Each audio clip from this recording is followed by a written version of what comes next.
అంటే మోసం చేసిన సినిమా నాకు హార్స్ రైడింగ్ రాకుండా సినిమా వరకే హార్స్ రైడింగ్ వచ్చినాయి కదా.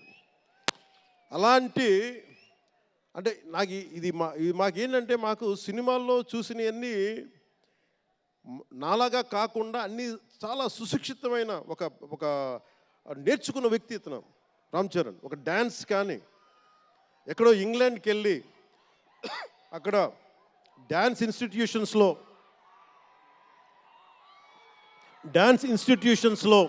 డ్యాన్స్ నేర్చుకొని ఇవన్నీ వచ్చిన వ్యక్తి. అలాగే ఈ సినిమా ప్రత్యేకించి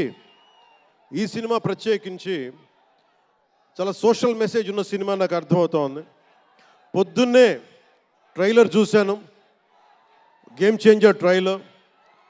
చాలా అద్భుతంగా ఉంది, చాలా బాగా ఆడుతుంది అని చెప్పి మనస్ఫూర్తిగా అందరికీ అభినందనలు తెలియజేసుకుంటూ, ప్రత్యేకించి శంకర్ గారికి నాకు మనస్ఫూర్తిగా అభినందనలు తెలియజేసుకుంటూ, అలాగే తెలుగు చిత్ర పరిశ్రమకు సంబంధించినంత వరకు ఇది ప్రత్యేక ఓజీ గురించి చెప్తాను, లాస్ట్లో చెప్తాను. నేను ఓజీ తర్వాత అంటే మీరు వదలట్లా. మన ముందున్న సినిమా గేమ్ చేంజర్ని బాగా చూడండి.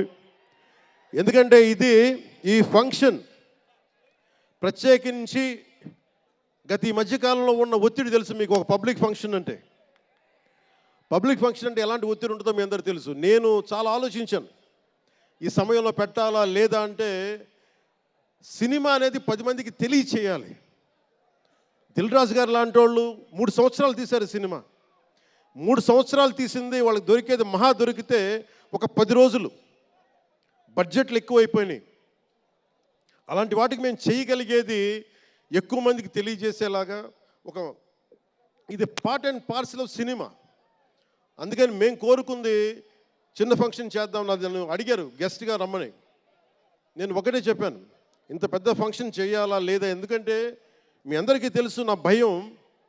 మీరు క్షేమంగా వచ్చి క్షేమంగా వెళ్ళాలి అని చెప్పి అహిర్నిశలు ఆకాంక్షించేవాడిని, శ్రమ పడేవాడిని. మీకు చిన్న దెబ్బ తగిలితే నా గుండె గాయం అవుద్ది.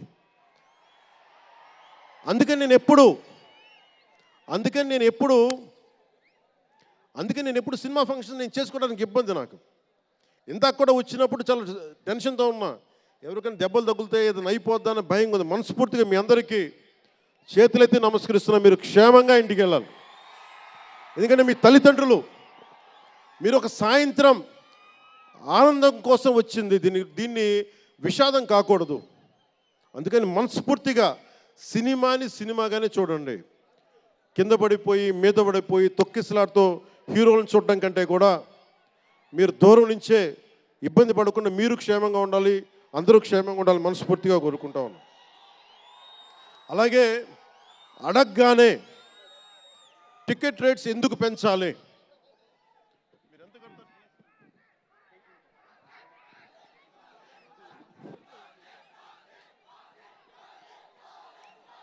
టికెట్ రేట్స్ ఎందుకు పెంచాలి అని చాలామంది అడుగుతూ ఉంటారు. ఒక నిమిషం థ్యాంక్ యూ. సినిమా రేట్లు ఎందుకు పెంచాలని అడుగుతారు. ఈ రోజున సినిమా రేట్లు పెంచాలి అంటే it's a purely demand and supply. నాకు శంకర్ గారి సినిమా నేనే బ్లాక్లో కొనుక్కొని చూశాను చెన్నైలో. అది నా సరదా. అది అంటే నాకు ఇచ్చిన డబ్బులు నేను కొనుక్కొని చూశాను.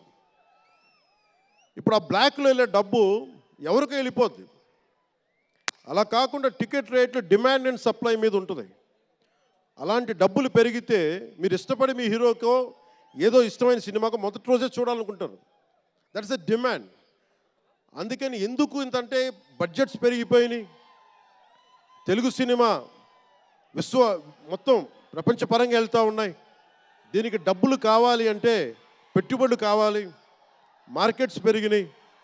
అలాగే పెరిగిన ప్రతి రూపాయికి 18% జిఎస్టీ కడతాం. ప్రభుత్వానికి ట్యాక్స్ వస్తుంది. పెరిగిన ప్రతి రేటుకి ట్యాక్స్ వస్తుంది. ఇదేదో ఉట్టినా ఇవ్వట్లేదు ప్రభుత్వం. ప్రతి ఒక్కరికి ఏముంటుందంటే దీని ఒక ఫాల్స్ నెరేటివ్ ఉంది బయట. నా సినిమాకి టికెట్ రేట్లు పెంచకపోగా తగ్గించేశారు. భీమ్లా నాయక్. ఇప్పుడు చాలామంది హీరోస్ అందరూ కూడా వాళ్ళెవరూ కూటమికి మద్దతు చెప్పలేదు, కానీ మేము ఎక్కడ వివక్ష చూపించాల, అందరూ బాగుండాలని కోరుకుంటాం. ఎందుకంటే చిత్ర పరిశ్రమకి మొన్న దిల్ రాజు గారు కూడా చెప్పారు, చిత్ర పరిశ్రమకి రాజకీయ రంగు పులమటానికి మాకు ఇష్టం లేదు. Though I belong to NDA, though I'm head of Janasena party, cinema should be treated as a separate entity. No politics should seep into cinema. Milton Friedman అనే ఒక ఎకానమిస్ట్ ఒక చిన్నపాటి పెన్సిల్ని ఇలా చూపిస్తూ, ఈ పెన్సిల్ని తయారీకి ఈ కనిపించే టిప్పు ఈ మెటీరియల్, దీని లోపల ఉండే గ్రాఫైటు ఈ మెటీరియల్, ఇవన్నీ ఒక్కొక్కటి చెప్పుకుంటూ దీనికి వెనక పెన్సిల్ ఉండే రబ్బరు ఇది ఎక్కడి నుంచి వస్తుంది ఇలా చెప్పుకుంటూ వెళ్తా, ఇది ఒక్క ప్రాంతం నుంచి రాలా, అనేక దేశాల నుంచి. గ్రాఫైట్ ఏమో ఎక్కడ వేరే కంట్రీస్ నుంచి. ఈ పెన్సిల్కి పెట్టిన మన బ్రాంజ్ రిబ్బన్ను అదేమో వేరే చైనా నుంచో లేదంటే ఏషియా నుంచి. ఈ చేసిన వాళ్ళందరూ ఒక మతం కాదు, ఒక కులం కాదు, ఒక దేశం కాదు, ఒక చిన్నపాటి పెన్సిల్కే ఒక రకరకాల వ్యక్తులు రకరకాల దేశాలు కలిసి రావాలి.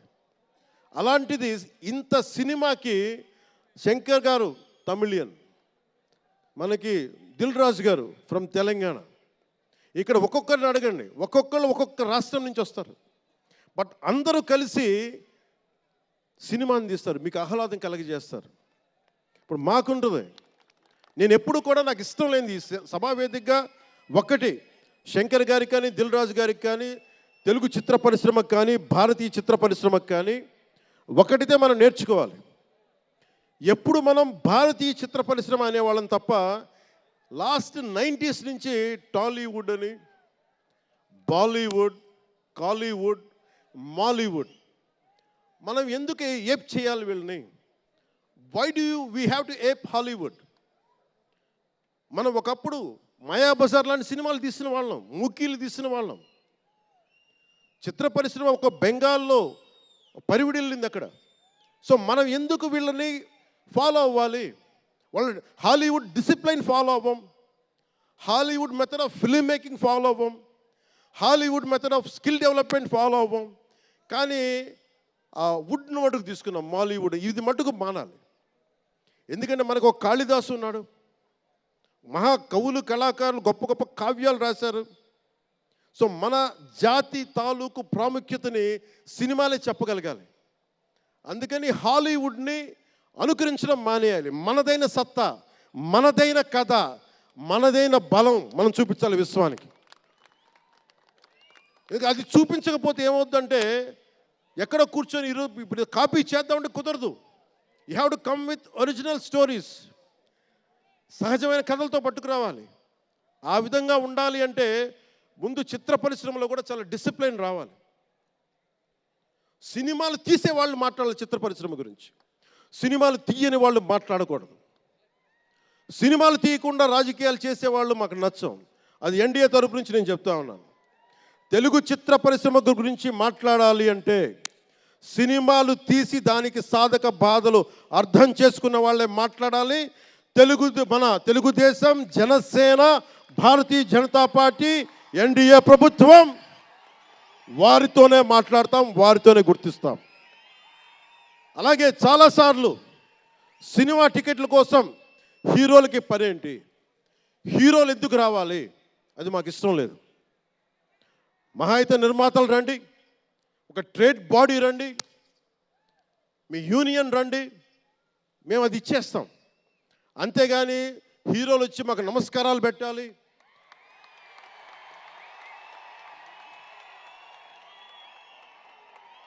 అంత ఒక లో లెవెల్ వ్యక్తులం కాదు మేము.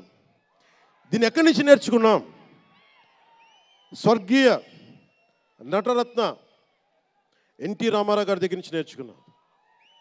మహానటుడు, ఆయనని ఎంతమంది విమర్శించినా, కోటా శ్రీనివాసరావు గారు విమర్శించినా, ఆయన ఎప్పుడన్నా యాక్ట్ చేస్తే ఆయనతో పాటు ఏం బ్రదర్ బాగున్నారని చెప్పి చాలా గుండెలు నిండుగా పలికే వ్యక్తి మహానుభావుడు ఎన్టీ రామారావు గారు. ఇంత తెలుగుదేశం పార్టీ ఎన్టీ రామారావు అన్నిసార్లు ముఖ్యమంత్రిగా ఉన్నప్పుడు కూడా ఎప్పుడు ఘట్టంనేని కృష్ణ గారు కాంగ్రెస్లో ఉండి కూడా కనిపిస్తే ఇద్దరు ఆప్యాయంగా మాట్లాడుకునే వాళ్ళు. ఎన్టీ రామారావు గారు ఎప్పుడు వివక్ష చూపించలే.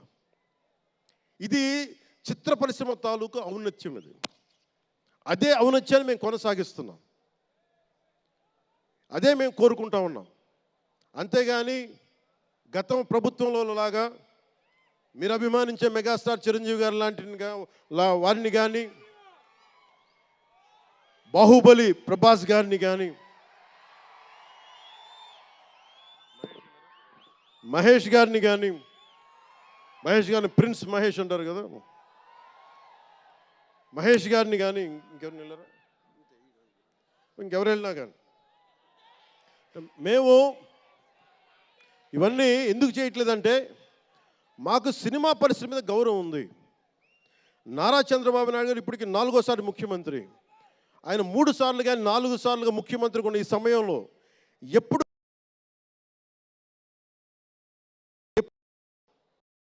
ఆయన తెలుగు చిత్ర పరిశ్రమను ఇబ్బంది పెట్టలేదు.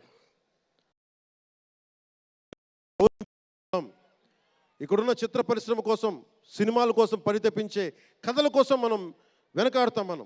మన కథలు కావాలి. సినిమా జీవితంలో లేని సినిమాల్లో వెతుక్కుంటాం. మనం జీవితంలో దొరకని న్యాయాన్ని సినిమాలో న్యాయం దొరికితే తృప్తి పడతాం. ఒక్కటి సినిమా తీస్తే ఎందుకు చూస్తాం మనం? శంకర్ గారి డైరెక్షన్లో అరే మన జీవితంలో మన ముఖ్యమంత్రి ఇలా ఉంటే బాగుంటుంది అనుకుంటాం.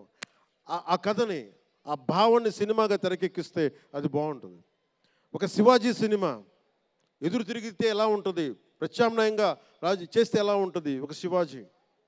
ఇలాంటి సినిమాలన్నీ కూడా మనకి నిజ జీవితంలో జరగనివి. మనం ఒక అట్లీస్ట్ సినిమా ప్రపంచంలో చూస్తే ఒక తృప్తి ఉంటుంది.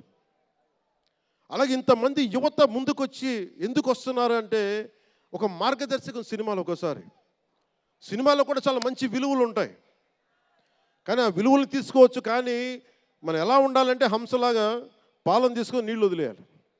కానీ కొంతమంది నీళ్ళని పట్టుకుంటారు, మనం ఏం చేయలేము. సినిమా అన్నీ చూపిస్తుంది, మంచి చెడు 2 చూపిస్తాయి. ఏది తీసుకోవాలి అనేది మీది.